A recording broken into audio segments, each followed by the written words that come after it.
Al Jazeera podcasts. Today, what AI promises and what it threatens in 2026. I've talked to enough people to know that it's already causing a lot of pain and loss, and it has me worried again for those more human elements of society. From smarter tools to a growing resistance movement and questions about whether the boom can last, what's next for AI? I'm Malika Bilal, and this is The Take.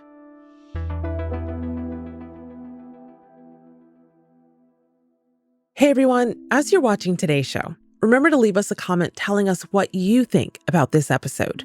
What AI trends are you watching for in 2026? And might they make your life better or worse? If you're listening to this episode on a podcast app, leave us a review telling us where you're listening from and give us a rating while you're there. 5 stars helps other people discover the show. Thanks. I'm Brian Merchant. I am a tech journalist and author, and I write the newsletter Blood in the Machine. Well, Brian, welcome to The Take. It is really good to have you. You have been tracking this industry as a technology journalist for a while now. So before we get into predictions for 2026, I'm curious about your own use of AI. What kind of artificial intelligence have you found yourself using over the past couple weeks, let's say, whether willingly or against your will? Yeah, that's a good question. It's for as far as my own personal AI diet, you might say, when I use it in my own life willingly, that one's pretty easy. I tend to not. Why did I think you were going to say that? Yeah. Well, look, I would if I genuinely found something that I thought was both useful and ethical. And as of right now, at least for a working journalist, I haven't found a whole lot of uses that need to stick around, that are worth using when I know about some of these impacts. So look, I spend a lot of time with AI. I use the latest ChatGPT models. I've used Claude. I've used DeepSeek. I've used them all because I need to know, right? I'm a tech journalist. But as far as my day-to-day, beyond kicking the tires and seeing the nature of these systems, no, I don't use AI on a day-to-day basis. Yeah. Okay, so then let's get into what we might see this coming year, because I think for most people, the AI that they're actually have interacted with has been ChatGPT, things that are large language models, chatbots, text generators. But a lot of companies are now betting that the next phase is agentic AI, systems that can act more autonomously. What do people mean by that? And based on what you're seeing, where is this likely to actually show up in people's lives? You know, to me, agentic AI is primarily a marketing term, and it's an idea that's being promoted by the tech industry and by AI companies in particular as kind of like the next wave or a new way to get investors and enterprise clients on board. AI agents and large language models aren't just executing a sequence of instructions really quickly. They have the ability to be creative, which is remarkable. But for most people, you just need to understand that that companies and maybe even your workplace are going to be trying to embed these AI systems that, you know, if you can imagine sort of a customer service chatbot that you realize a few questions in is not a person, then you can kind of imagine, you know, what the promise of agentic AI is. In short, agentic AI is going to be a system that the AI companies and the AI makers are selling as something that can go and do a series of tasks for you without any input on your behalf, or that it already knows or can assume based on what you've taught it so far what you want it to do. The problem is a lot of these have not worked all that well, and so the adoption rate that we're going to see in 2026, I think, is probably going to be quite limited. And I think it's primarily useful to the tech industry as the next level of marketing, because they need to keep the investment flowing. But as of right now, I would say, you know, be skeptical, be aware, be wary, and certainly if you're being prompted to hand over your details, your credit card information to agentic AI, I would be very wary of that. As you mentioned, the next frontier, And I'm going to push that even a little further with these predictions that I'm seeing that we're going to start seeing AI move more into the physical world, physical AI. Yeah. It's hard to get very far in any conversation about artificial intelligence without bringing up Hollywood movies, Yeah. which is where my imagination goes when trying to decipher, okay, what is this actually going to look like? So I am picturing humanoid robots, the kind that are in the Will Smith movie, I, Robot. Is that what we're talking about here when people say physical AI? Well, I'm glad you said that because that's also what a lot of the AI developers and the CEOs are picturing when they're making this stuff. So we're kind of on the same page, whether we're afraid of it or we're embracing it. And you can see that absolutely in what you're talking about with this new wave of robotics companies and AI companies kind of trying to get into the robotics space. So there were a series of companies last year that, made overtures towards, building humanoid robots. I would say that is also sort of an extension of this need of a lot of AI companies and tech companies to again continue pushing that frontier and finding another outlet to find to get some investment. Sure, a lot of people find it exciting too and interesting, and there are real advancements being made in the space. Ruby, can you make some lemonade, please?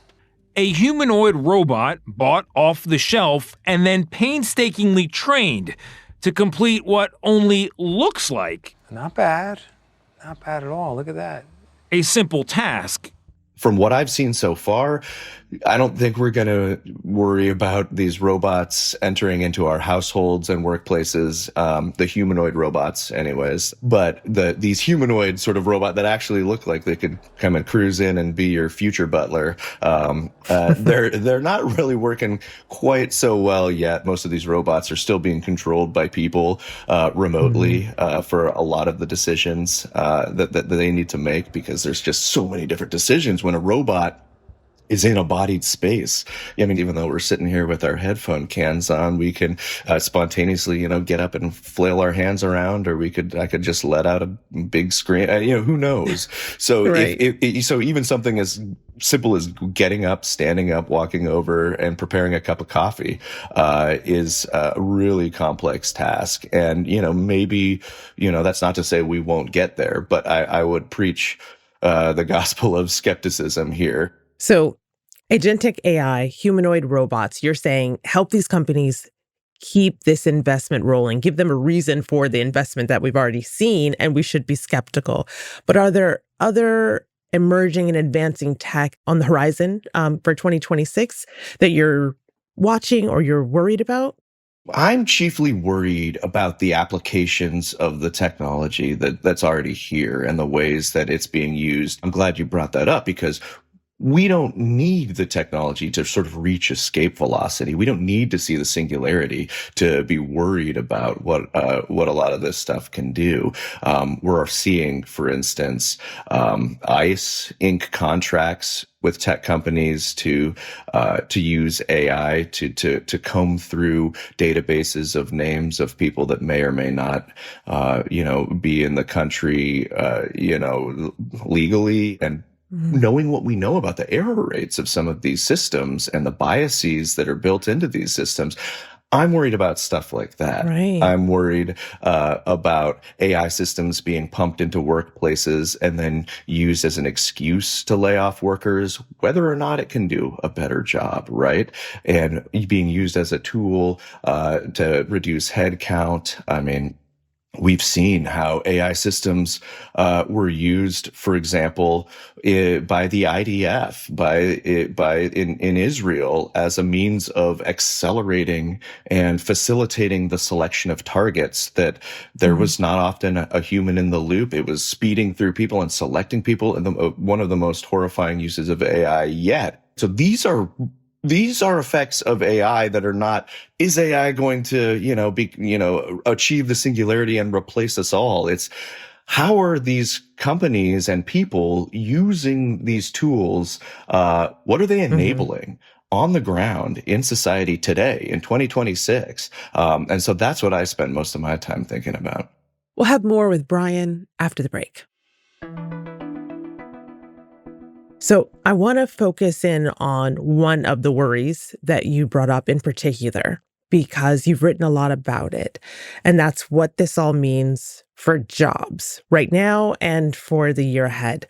You've been writing and warning about this for years. In December 2023, you wrote a piece headlined, "This was the year of AI. Next year is when you should worry about your job." Well, if we were worried in 2024, then 2025 is perhaps when it all hit the fan. You put out a call last May for stories about AI killing people's jobs. What are some of the anecdotes that have stuck with you? Yeah, well, I've had hundreds of them at this point. And I do just want to quickly say that when I wrote that in 2023, I think if we're talking about sort of predictions that have borne out, I think that one was a correct prediction, sadly.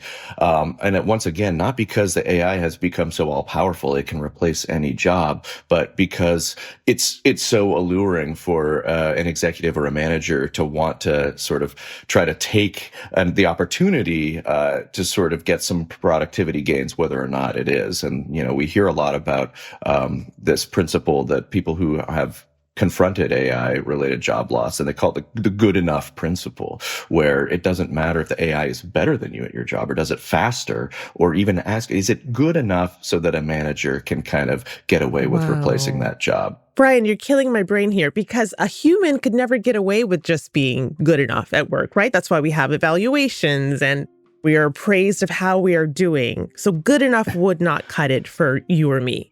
Yeah. But you're saying for this AI, there is this theory that if it's good enough, it might replace a human. If it's good enough and it can justify, saving a company $50,000 a year, $100,000 a year, then yeah, they'll find it good enough. And this is what I'm really worried about, right? Because in that process, we lose a lot of the human element that goes into a lot of these jobs, whether we're talking about writers or translators or illustrators or copywriters or even tech workers who are really taking the time and the care to produce something that is meaningful and beneficial. And if we're streamlining all of these processes just for the sake of efficiency, just for the sake of cutting some costs, then I think that leaves us a lot poorer at the end of the day. And so, yeah, to your question, looking at all of these stories that I'm hearing from people who have lost their jobs, some of these have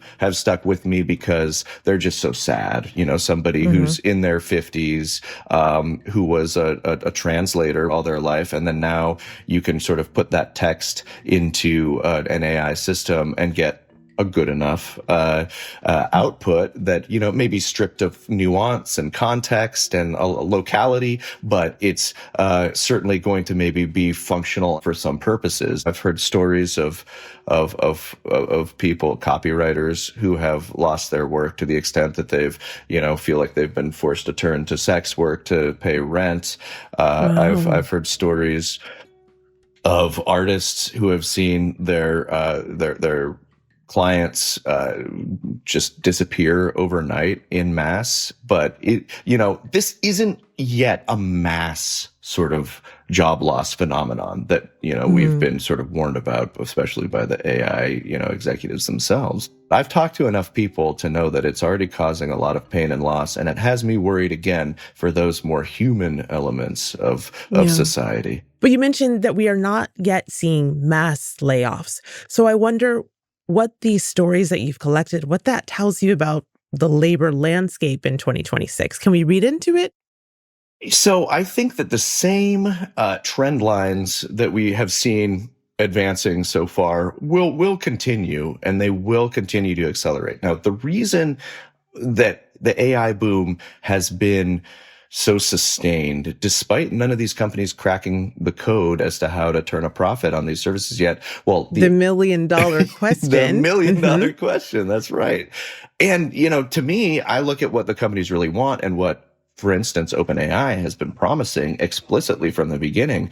And that is, again, to replace all meaningful work. And that plugs into what we're talking about with humanoid robots and agentic AI. The investor class has an interest in this technology because the promise is still that it can lead to mass automation and replace all of these workers any day now.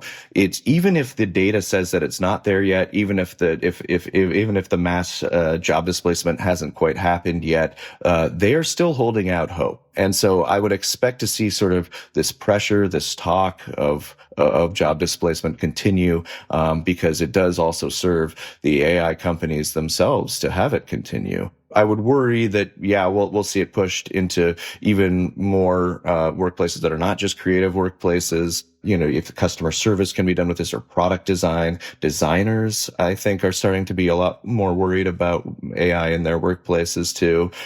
So I think that the frontiers of where this is going to be deployed, again, whether or not it can actually functionally do that replacing, will expand, because that's ultimately what these executives are hoping to get out of it.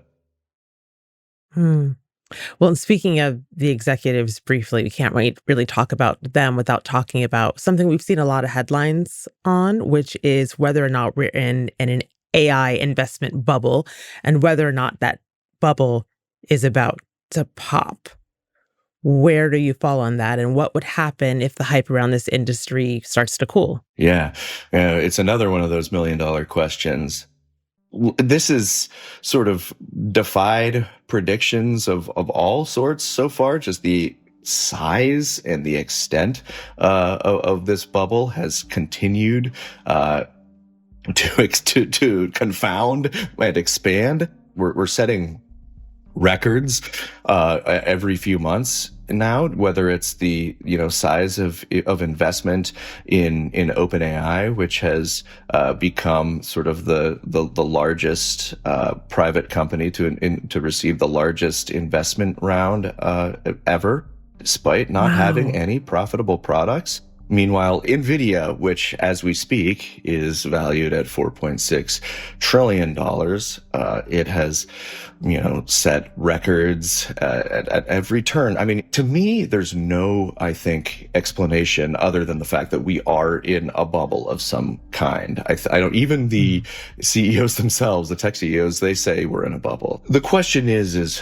what happens when, that bubble deflates or bursts? And, right now we are in such uncharted waters that, it's almost impossible to say. You have one camp saying, Google and Microsoft and Amazon, they have so much money, they can, even if their investments in AI fail, that would be it. That it would just affect their balance sheets, and then they have their search business and their e-commerce business and so on to go back to. But increasingly, those investments in AI are becoming more complex and are roping in the average person more and more. We have pension funds, that have investments in the Magnificent Seven tech companies. We have real estate companies that are investing in data center leases and packaging them up. So it's really hard to suss out how much exposure sort of the market has to a tech company failure. So if OpenAI were to crash, were to fail, what would the impact be? And I think worst case scenario is it does take a lot of the rest of the economy down with it. So, and that is something that could affect ordinary people, everywhere. It could lead to a recession. I mean, there's some speculation that a recession has already begun. It's just been papered over by an AI boom that is so large that investment in AI exceeded all of consumer spending in the United States for 2 quarters last year. It's incredible. Yeah. Okay. So at the risk of turning this conversation into a total downer, I want to talk about the everyday average people that you just mentioned and what they are doing to take matters back into their own hands. I want to talk about the resistance as we wrap up here. Yeah. the resistance exists just as it always has against the harms of tech. You wrote a whole book about one of the first rebellions to that harm. It's called Blood in the Machine. It covers the Luddite uprisings. They get a bad rap, but they were English textile workers who rebelled against automation in the early 1800s. And I know that you've been covering the growing resistance to AI by the so-called new Luddites. So I wonder what that movement looks like through your eyes and whether 2026 could be the year that it really goes mainstream. Yeah, absolutely. And, none of this is to be all doom and gloom. I think I'm so glad you raised this as our sort of last line of questioning down the home stretch, because this is so important. Like, none of this is ordained. None of this is pre-written. Other possibilities are very much within grasp. And I think that is the interesting silver lining here as we enter into 2026, because resistance to AI oversaturation, you could call it, is now mainstream. It's bipartisan. It's everywhere. And I think one of the stories to watch out for in 2026 is sort of how this resistance takes shape on the main stage, which political figures sort of engage with it.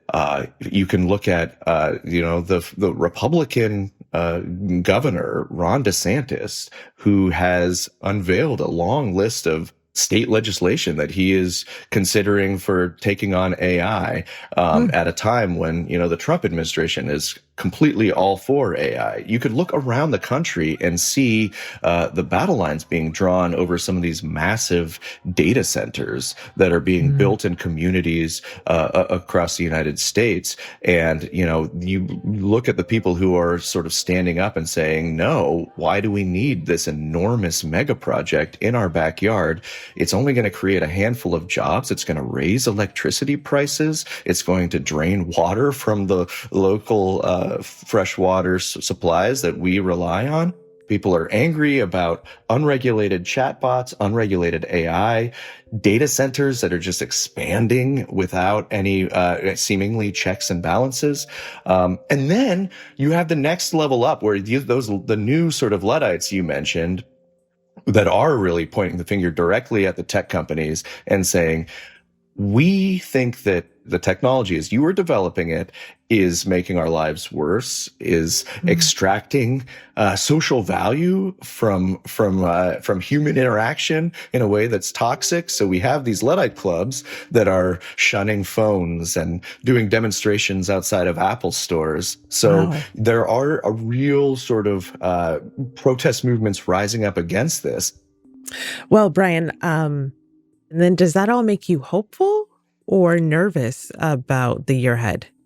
I am extremely hopeful that we can sort of claw back some of the power from the tech companies, because look, these are interesting technologies. I do not disagree that there are a lot of interesting things that can be done with this technology if it's properly regulated, if it's handed to public institutions and the universities. If Silicon Valley isn't calling all the shots, then I think we can do amazing things with this. But the only way that we're going to do that is if more people have a seat at the table. And right now, I think 2026 is going to be the year of more people calling for that seat at the table when it comes to developing and deploying AI.